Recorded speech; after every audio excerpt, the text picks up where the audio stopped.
When Vronsky returned home, Anna was not yet home.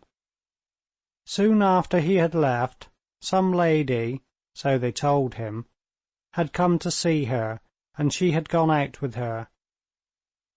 That she had gone out without leaving word where she was going, that she had not yet come back, and that all the morning she had been going about somewhere without a word to him, all this, together with the strange look of excitement in her face in the morning, and the recollection of the hostile tone with which she had, before Yashvin, almost snatched her son's photographs out of his hands, made him serious.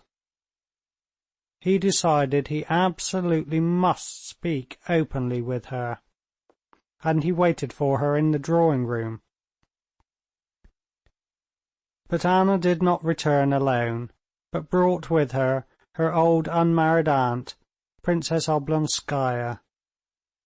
That was the lady who had come in the morning, and with whom Anna had gone out shopping. Anna appeared not to notice Vronsky's worried and inquiring expression, and began a lively account of her morning's shopping. He saw that there was something working within her. In her flashing eyes, when they rested for a moment on him, there was an intense concentration, and in her words and movements there was that nervous rapidity and grace which, during the earlier period of their intimacy, had so fascinated him, but which now so disturbed and alarmed him. The dinner was laid for 4. All were gathered together and about to go into the little dining-room when Tushkevitch made his appearance with a message from Princess Betsy. Princess Betsy begged her to excuse her not having come to say good-bye. She had been indisposed, but begged Anna to come to her between 6:30 and 9 o'clock. Vronsky glanced at Anna at the precise limit of time, so suggestive of steps having been taken that she should meet no one. But Anna appeared not to notice it.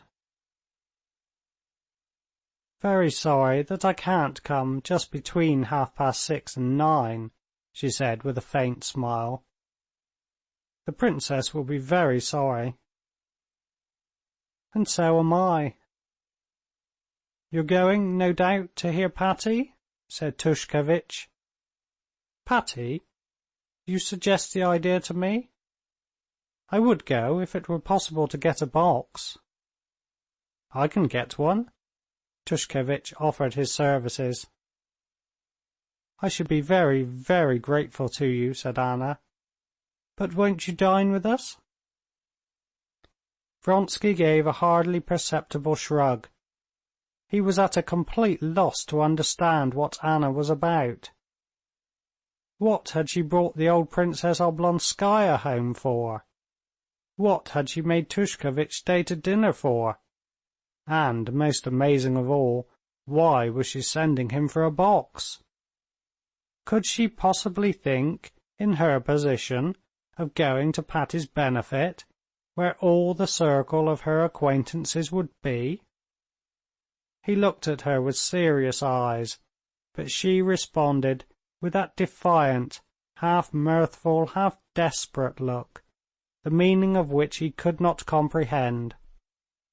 At dinner Anna was in aggressively high spirits. She almost flirted both with Tushkevitch and with Yashvin.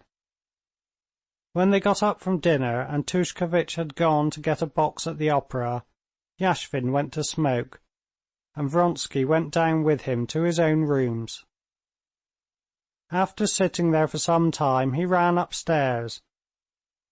Anna was already dressed in a low-necked gown of light silk and velvet that she had had made in Paris, and with costly white lace on her head, framing her face, and particularly becoming, showing up her dazzling beauty. "Are you really going to the theatre?" he said, trying not to look at her. "Why do you ask with such alarm?" she said, wounded again at his not looking at her. "Why shouldn't I go?" She appeared not to understand the motive of his words. "Oh, of course, there's no reason whatever," he said, frowning.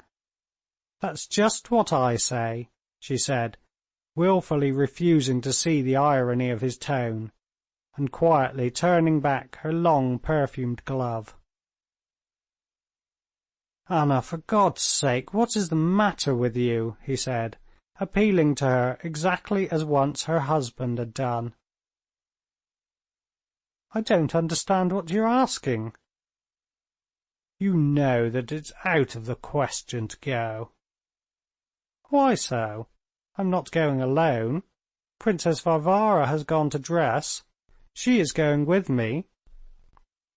He shrugged his shoulders with an air of perplexity and despair. "But do you mean to say you don't know?" he began. "But I don't care to know!" she almost shrieked. "I don't care to! Do I regret what I have done? No, no, no! If it were all to do again from the beginning, it would be the same.